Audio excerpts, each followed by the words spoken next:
बिस्मिल्लाहिर्रहमानिर्रहीम। इस वीडियो में हम भाग एंड गुरु के बुक है इलेक्ट्रिकल मशीनरी एंड ट्रांसफार्मर्स, उसके क्वेश्चन नंबर या एग्जाम्पल नंबर 4.3 को डिस्कस करेंगे और इसके लिए ख़ास रिक्वेस्ट की है एक स्टूडेंट ने। तो पहले कुछ बेसिक कॉन्सेप्ट जो है वो हम क्लियर कर देते हैं। देखिए, ये ट्रांसफार्मर जो है इसको कहा जाता है आइडियल ट्रांसफार्मर, जबकि इस डायग्राम में जो है उसको नॉन आइडियल ट्रांसफार्मर कहा जाता है। अब नॉन आइडियल बेसिकली है क्या कि आइडियल ट्रांसफार्मर के साथ ये जो इसके रेजिस्टेंस और रिएक्टेंसेस हैं वो बाहर निकाल दिया जाता है, तो बाहर इनको शो कर दिया गया। अब जो नॉर्मल आइडियल ट्रांसफार्मर में हम ये फार्मूला यूज़ करते हैं, जो टर्न रेशियो और वोल्टेज और करंट्स के दरमियान, ये आपने पहले पढ़ा होगा, V1/V2 या E1/E2 is equal to N1/E2। तो अब यहाँ पे देखिए V1 और E1 सेम है, इसलिए इनको बराबर करके लिखा गया। और करंट का जो है वो इससे उल्टा होता है, I2 यहाँ पे देखिए 1 ऊपर है, यहाँ पे I2 है ऊपर। I2 और I1 के लिए भी ये रिलेशन है। अब इस डायग्राम में फ़र्क क्या है ये देखिए, ये है वोल्टेज सोर्स वोल्टेज या प्राइमरी वोल्टेज, और ये हमारा जो है वो है इंड्यूस्ड वोल्टेज। तो अब जब यहाँ से चलेंगे बाई KVL तो ये बराबर होगा ड्रॉप यहाँ पे प्लस E1। तो ये लिखा हुआ है कि V1 is equal to E1 plus R1jX1 into I1। इसी तरह जब यहाँ से चलेंगे, अब ये हायर पोटेंशियल है और आगे इसके लॉसेस हैं, तो यहाँ पे अब हम क्या लिखेंगे इसको कि V2 बराबर होगा दिस माइनस दिस लॉस, यानी V2 बराबर है E2 माइनस लॉस। तो ये चीज़ ध्यान में रखना है। हम जो सवाल करेंगे वो नॉन आइडियल ट्रांसफार्मर का है, तो इसलिए हम इस फार्मूले को यूज़ करेंगे। अब एक बहुत इम्पॉर्टेंट चीज़ जो काफ़ी कंफ्यूजिंग है बाज़ दफ़ा स्टूडेंट्स को, और वो है ट्रांसफार्मर रेटिंग। आमतौर पे जैसे हमारे सवाल में भी ये रेटिंग दिया है, इसका मतलब क्या है। अब यहाँ पे देखिए ये है पावर, KVA में है तो पावर है, और ये वोल्टेज है, वोल्टेज बाय वोल्टेज, तो वोल्टेज रेशियो। तो ये अब जैसे 23 KVA तो पावर दोनों साइड पे ट्रांसफार्मर के बराबर होता है, 23 KVA 23। अब ये मैक्सिमम पावर है, इसका रेटेड पावर है, यानी आप ये भी कह सकते हैं कि the primary and secondary windings can withstand this much power. इसलिए इसको ध्यान में रखना है कि ये पावर दोनों साइडों पे बराबर है। अब जो दूसरा है ये वोल्टेज रेशियो, इसको ध्यान में रखने के लिए आप इसमें ये कह सकते हैं कि ये मैक्सिमम वोल्टेज पॉसिबल है। बुक में इसको नॉमिनल वोल्टेज भी कहा है, यानी 2300 मैक्सिमम प्राइमरी साइड पे हो सकता है और 230 जो है वो सेकेंडरी साइड पे हो सकता है। और जैसे मैंने बताया कि आमतौर पे ये दोनों ही नॉमिनल है, लेकिन ख़ास तौर पे V1 को हमने यूज़ नहीं करना है बाई ट्रांसफार्मर रेशियो। आगे हम देखते हैं कि हम कर क्या सकते हैं। एक तो हम यहाँ से टर्न रेशियो निकाल सकते हैं, तो टर्न रेशियो का फार्मूला हो गया यहाँ से V1/V2, यानी 230 ओवर 2300 डिवाइडेड बाई 230, तो ये टर्न रेशियो आ गया। तो आप इससे एक काम ये करते हैं। दूसरा काम हम ये करेंगे कि यहाँ से हम सेकेंडरी रेटेड करंट निकाल सकते हैं। अब current is power divided by voltage, यहाँ पे पावर 23 KVA डिवाइडेड बाई जो ये वोल्टेज है V2, ये यहाँ से 230, उससे हम डिवाइड करके सेकेंडरी रेटेड करंट निकाल सकते हैं। लेकिन वर्ड ऑफ कॉशन के लिए हम प्राइमरी रेटेड करंट इस टेक्निक से यूज़ नहीं करेंगे, बिकॉज ये तभी मुमकिन है जबकि ट्रांसफार्मर 100% एफिशिएंट हो। तो हम सिर्फ सेकेंडरी वोल्टेज यहाँ से सेकेंडरी करंट कैलकुलेट करेंगे। इसी तरह सेकेंडरी वोल्टेज के लिए भी हम यहाँ जो वोल्टेज गिवन है उसी को यूज़ करेंगे, यानी 230, सॉरी यहाँ 250 आ गया, 230 वोल्टेज जो है वो उसको हम यूज़ करेंगे एज रेफरेंस वोल्टेज। अब आ जाते हैं हम अपने सवाल पे। 23 kVA ये वोल्टेज रेशियो है, ये फ्रिक्वेंसी है, स्टेप डाउन ट्रांसफार्मर, इसकी रेजिस्टेंस और रिएक्टेंसेस गिवन है। एक इम्पॉर्टेंट चीज़ जो ये कह रहा है जिसको ध्यान में रखना है, transformer is operating eight 75% of its rated load. तो इसको देखेंगे हम। उसके बाद ये कह रहा है the transformer if the power factor of the load is 0.866 leading. तो इसका क्या असर है, इसको भी हमें आगे देखना होगा। और हमें डिटर्मिन क्या करना है, वो एफिशिएंसी ऑफ द ट्रांसफार्मर। तो सबसे पहले तो ये जो वैल्यूज़ हैं वो हमने यहाँ पे डाल दिया, और इसके बाद टर्न रेशियो हमने यहाँ से निकाल लिया 10 डिवाइडेड बाई 230, तो 10 आ गया। पहला स्टेप हमारा ये हो गया। अब एफिशिएंसी का ये फार्मूला है पी आउट और पी इन मल्टीप्लाइड बाई 100%। तो पी आउट हम पहले निकालेंगे और फिर पी इन देखेंगे। अब फार्मूला पावर के कुछ इस तरह से दिए हुए हैं कि कॉम्प्लेक्स पावर जो है उसको हम VRMS IRMS कॉन्जुगेट से लिखते हैं। हमने यहाँ पे जो पावर है ये वॉट में आपने लेना है, पावर इन वॉट हमने कैलकुलेट करना है। यानी उसके लिए हमने सिर्फ रियल पावर लेना है, और रियल पावर क्या होता है कि real part of the complex power.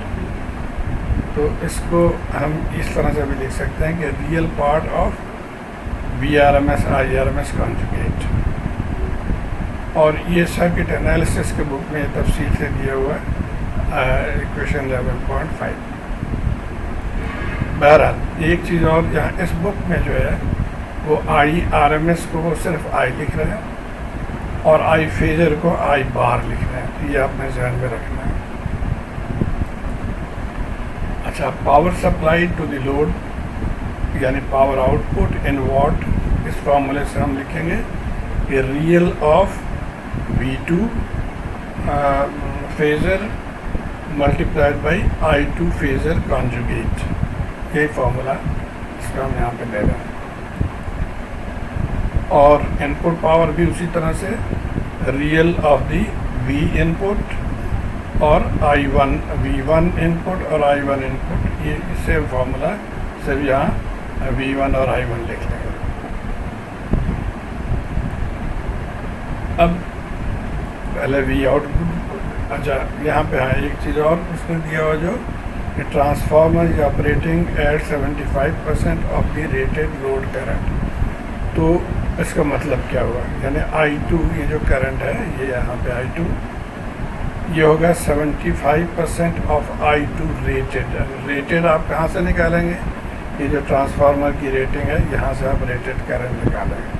तो ये हमें चाहिए I2 रेटेड हमें पहले निकालना है। तो अभी हमने पढ़ा था कि power VA divided by the secondary voltage, VA हमारा 23 kVA है डिवाइडेड बाई 230, तो ये हमारा रेटेड करंट आ गया 100 एम्पियर। अब एक्चुअल करंट कितना है, वो 75% ऑफ दिस। तो एक्चुअल करंट यहाँ से हमने निकाल लिया, दैट इज़ 75 एम्पियर। अब ये मैग्नीट्यूड है, सिर्फ हमें फेजर में जाना है, तो उसके लिए हमें एंगल चाहिए। अब एंगल आप कैसे निकालेंगे, I2 फेजर के लिए आपको एंगल चाहिए, मैग्नीट्यूड एंड एंगल। तो ये जो हमें पावर फैक्टर दिया हुआ है 0.86, यहाँ से हम एंगल निकालेंगे। और ये आपको पता होगा कि कॉस ऑफ थीटा के बराबर होता है। तो कॉस थीटा और यहाँ से थीटा कॉस इनवर्स 0.86, तो ये आप अपने कैलकुलेटर से निकाल सकते हैं। ये हो गया 30 डिग्री। इसका मतलब I फेजर जो है हमारा हो जाएगा 75 मैग्नीट्यूड और एंगल 30। तो ये एक टर्म हमारे पास आ गया I2 ये फेजर। अब कॉन्जुगेट के लिए हमने इस साइन को माइनस करना होगा, ये ध्यान में रहे। अब V2 कितना है, V2 ऑलरेडी यहाँ से हमने दिया है कि 230 जो है वही हमारा V2 है। सो 230, और चूँकि फेजर में हम जा रहे हैं तो इसका एंगल 0 है, क्योंकि और कोई एंगल गिवन नहीं है। तो ये एंगल 0 कर लिया हमने। अब जब इन दोनों को हमने मल्टीप्लाई किया और उसका रियल पार्ट लेंगे, ये देखिए 230 ज़ीरो आ गया। यहाँ पे हमने एंगल चेंज कर दिया because of the conjugate, so 75 minus 30, और इसको जब आप अपने कैलकुलेटर से सॉल्व करेंगे तो ये आंसर आएगा। आइए देखते हैं। कैलकुलेटर क्लियर कर लिया हमने, इसको कॉम्प्लेक्स मोड में ऐड होना चाहिए। तो अब हम इसको 230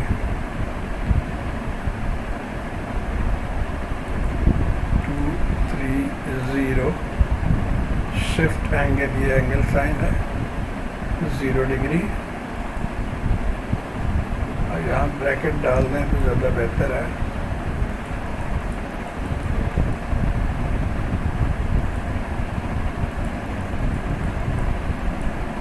और फिर ब्रैकेट 75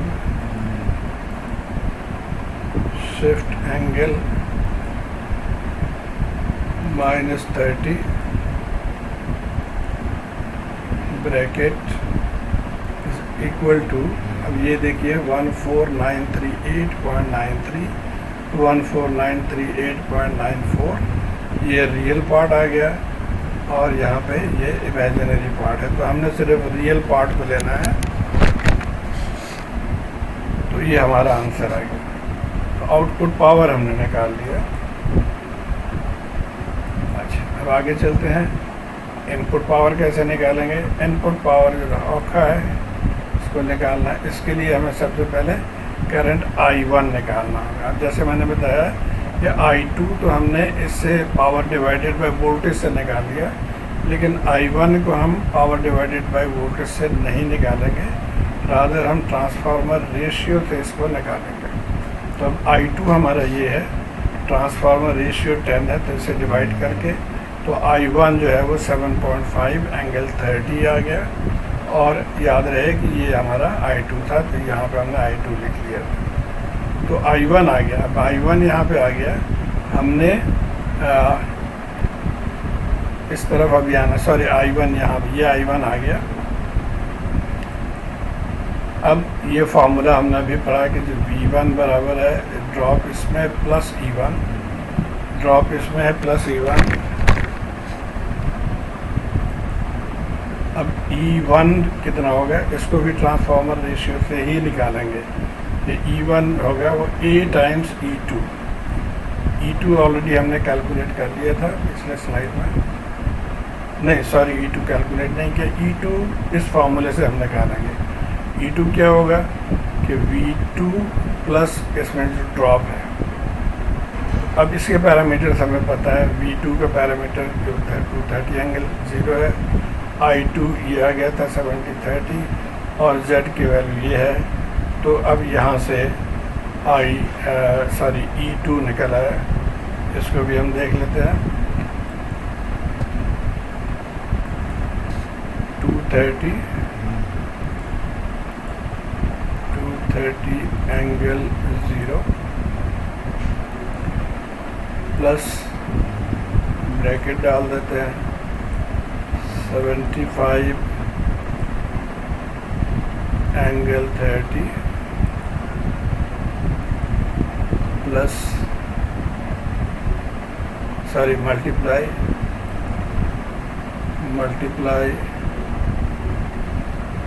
0.04 प्लस 0.12, J की जगह पे हम I लिखते हैं, ब्रैकेट क्लोज और इसको इक्वल साइन। तो ये देखिए ये आ गया हमारे पास, ये रेक्टेंगुलर के फॉर्म में आ गया। इसको हम पोलर कन्वर्ट करने के लिए शिफ्ट कॉम्प्लेक्स पे जाएंगे। शिफ्ट कॉम्प्लेक्स 3 हो गया, R एंड मैग्नीट्यूड 3 दबा देंगे। अब ये हमारा आंसर आ गया 228 एंगल 28, और ये सॉरी 228.28 और एंगल हो गया 2.33। तो ये हमारा E1 निकल आया। अब जब E1 निकल आया तो अब यहाँ से इस E2 निकल आया, तो अब यहाँ से हम E1 निकाल लेंगे। तो E1 इस फॉर्मूले में डाल के दिस मल्टीप्लाई बाई 10, तो ये आ गया E1। अब हम यहाँ पे है E1 हमने निकाल लिया, V1 निकालना है। तो V1 किस फार्मूले में हम डाल देंगे, E1 के वैल्यू हमने पुट कर दिया, I1 हमने निकाला हुआ है, Z1 जो है ये दोनों वैल्यूज़ हैं वो, और जैसे हमने पहले सॉल्व किया कैलकुलेटर से आप करेंगे तो ये आपका आंसर आ गया V1। ओके, सो P आउट हमने निकाल लिया था, I1 हमने निकाल दिया था, V1 हमने अभी निकाला है। तो अब हम ये फार्मूला हमारा था P इन के लिए real of V1 I1 conjugate, V1 की वैल्यू हमने पुट कर दी, I1 कॉन्जुगेट के लिए इसका साइन चेंज कर दिया, और इसको भी जैसे हमने पहले सॉल्व किया था कैलकुलेटर से आप सॉल्व करेंगे तो ये आंसर आएगा। अब एफिशिएंसी के लिए P आउट ओवर P इन दोनों वैल्यूज़ को पुट कर देंगे तो एफिशिएंसी आ गया 0.971 या 97.1%। तो उम्मीद है आप इसको फॉलो कर पाए होंगे। अपने कमेंट्स के ज़रिए मुझे आगाह ज़रूर करिए। शुक्रिया।